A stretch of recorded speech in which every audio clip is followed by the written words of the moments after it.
The story of Yevgeny Prigozhin is a modern Russian tragedy, a tale of power, betrayal, and fire. His life reads like a dark fable, set against the backdrop of a nation in turmoil, where ambition and danger walk hand in hand. He rose from a Soviet prison cell to the Kremlin's inner circle, transforming from a street criminal into a warlord. Prigozhin's journey was marked by ruthless determination, cunning, and a willingness to do whatever it took to survive and thrive in Russia's shadowy corridors of power.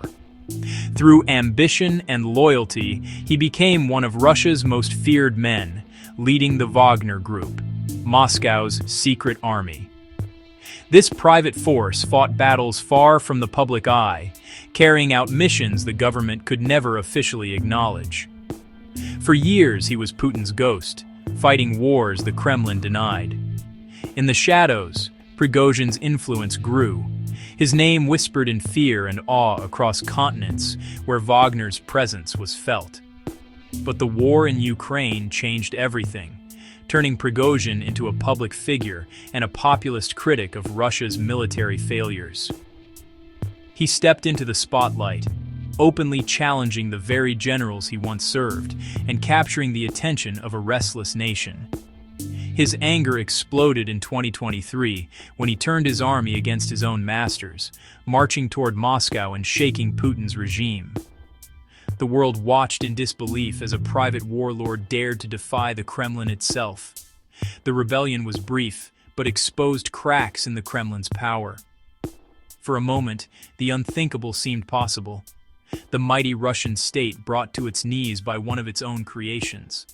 A deal was struck, and Prigozhin faded into uncertainty, until a private jet crash ended his story in fire. The world was left to wonder, was it fate or retribution that sealed his end? His rise and fall became a warning to all who might challenge the Kremlin. Prigozhin's ghost lingers, a reminder that in Russia, rebellion comes at a terrible price. Born in 1961 in Leningrad, Yevgeny Prigozhin's early life was marked by hardship and crime. Growing up in the shadow of the Soviet regime, he quickly found himself on the wrong side of the law, swept up in the city's underworld. After a string of robberies and fraud, he was sentenced to nearly a decade in a Soviet prison, a harsh environment that would shape his ambitions and survival instincts. Released as the Soviet Union collapsed, Prigozhin emerged into a world of chaos and opportunity. He started small, selling hot dogs on the streets of a changing Russia, hustling to make ends meet. But he was ambitious. He quickly moved from street food to opening his own fine dining restaurant, determined to climb the social ladder. His restaurant, New Island, soon became a favorite haunt of the city's elite, including a rising political star named Vladimir Putin, who dined there with his inner circle. Serving Putin personally, Prigozhin built a relationship that would change his life forever, earning trust and access to the highest levels of power. As Putin rose to power, Prigozhin's catering company won massive government contracts, feeding the Kremlin and the military, and earning him the nickname Putin's Chef. He became a billionaire insider, his fortune tied to loyalty and proximity to power. Lavish wealth and influence followed, as did a reputation for getting things done. This access allowed him to operate in the shadows, taking on tasks the state wanted hidden, jobs that required secrecy, ruthlessness, and absolute trust. Prigozhin's empire grew far beyond food, expanding into media, security, and covert operations, all fueled by his deep connection to the Kremlin. He became the model of the new Russian oligarch, created by the system, protected by it, and ultimately serving its darkest needs, always at the center of power. But this loyalty would soon lead him into even darker ventures, where the stakes and the risks would be higher than ever before. In 2014, as Russia annexed Crimea, a new force emerged: the Wagner Group, Prigozhin's private army. Wagner fought Russia's secret wars in Ukraine, Syria, and Africa, always deniable, always brutal. In exchange for military services, Prigozhin's companies gained access to gold, diamonds, and oil. Wagner's soldiers, drawn by money and adventure, became infamous for their effectiveness and cruelty. Prigozhin was both warlord and CEO, running a global network of violence and profit. His shadow army made him indispensable to the Kremlin, but also dangerously powerful. The very system that empowered him now faced a rival within. When Russia's invasion of Ukraine faltered, Prigozhin and Wagner stepped into the spotlight. He recruited thousands of prisoners, offering freedom for service on the front lines. Wagner's brutal assault on Bakhmut became legendary. Waves of convicts sent into deadly meat grinder attacks. After months of carnage, Prigozhin claimed victory, delivering a rare win for the Kremlin. He became a social media star, presenting himself as a tough patriot who cared for his men, unlike the distant Moscow generals. His public criticism of Russia's military leadership grew fierce, accusing them of incompetence and betrayal. He broke a cardinal rule, publicly challenging the state's authority. Prigozhin was no longer just a tool, he was a threat. His popularity soared, but so did the danger he posed to the Kremlin. The stage was set for open confrontation. In June 2023, Yevgeny Prigozhin, the head of the Wagner mercenary group, shocked the world by accusing the Russian military leadership of launching deadly attacks against his men. This public confrontation was unprecedented, exposing deep rifts within Russia's power structure. Outraged, Prigozhin declared a march for justice. In a stunning move, Wagner forces swiftly seized control of the key southern city of Rostov-on-Don, a major military hub, catching Russian authorities off guard. Without hesitation, Wagner's heavily armed columns began a rapid advance toward Moscow, rolling through checkpoints and towns with little to no resistance from regular Russian forces. The Kremlin was thrown into chaos. President Putin, visibly shaken, denounced the rebellion as an act of treason and vowed to punish those responsible with the full force of the state. For 24 tense hours, Russia teetered on the brink of civil war. Ordinary citizens watched in fear as soldiers and armored vehicles filled the streets, unsure of what would come next. Wagner's column closed in on the capital, their intentions unclear, while the world held its breath, anticipating a possible showdown at the gates of Moscow.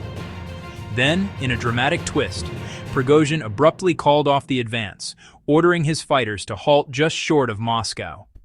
He claimed his only goal was to avoid spilling Russian blood, insisting he never intended to overthrow the government. A surprise deal, brokered by Belarus's President Alexander Lukashenko, sent Prigozhin into exile in Belarus, ending the immediate standoff.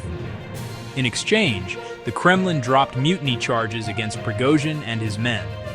The immediate crisis was over, but the damage to Putin's image and the Russian state was undeniable. Prigozhin's rebellion had exposed the regime's vulnerability and the cracks in its armor for all to see, both inside Russia and around the world. The world watched in disbelief as Putin's most dangerous creation nearly brought the entire Russian system to its knees, raising questions about the future of his rule. The cracks in the Kremlin's armor were now impossible to ignore. Prigozhin's fate was sealed, but the shockwaves of his mutiny would echo far beyond that fateful weekend. Exiled to Belarus, Prigozhin tried to project strength, but the Kremlin was dismantling his empire piece by piece. His funding was cut, his media and business assets seized, and state TV branded him a traitor.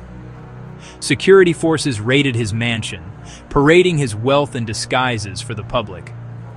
Prigozhin shifted focus to Wagner's African operations, trying to remain useful to the Kremlin. But he had humiliated Putin and exposed the system's fragility. In Putin's Russia, betrayal is never forgiven. Prigozhin's days were numbered. Even his family sensed his doom.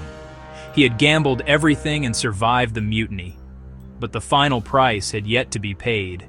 The shadow of retribution loomed ever closer.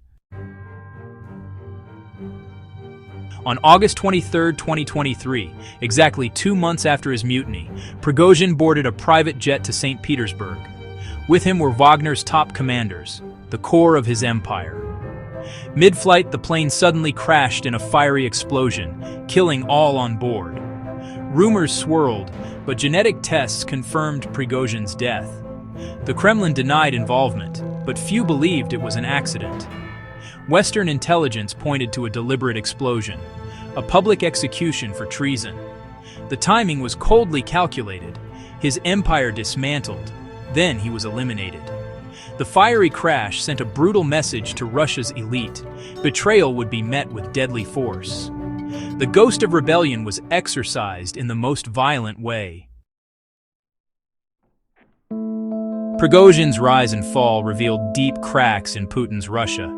His mutiny shattered the illusion of absolute control, showing the system's fragility.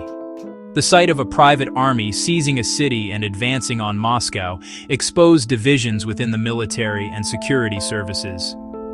Wagner's loyalty was to Prigozhin, not the state, a dangerous parallel power. The Kremlin had created a monster it could not fully control. In the end, order was restored through negotiation and ruthless retribution. Prigozhin's death reinforced the rule. Loyalty is everything.